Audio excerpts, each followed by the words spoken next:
Hi guys, ang menu natin ngayon ay shrimp. Ayan, na-marinate ko na siya at na-deep fried ko na. Meron tayong bitter, ampalaya, saka egg. So guys, ayan, nag-fried na tayo ng onion. So, sunod na natin yung ampalaya. Lagyan lang natin ng konting fish sauce to guys. At konting chicken. Natin ilagay yung egg, ay yung shrimp, and then the egg. Ayan. So guys, ito na yung aking shrimp. Lagyan na natin yung egg.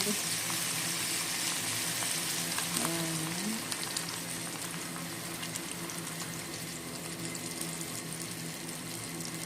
Ayan. Kailangan maraming egg guys. Ayan. Bitter with shrimp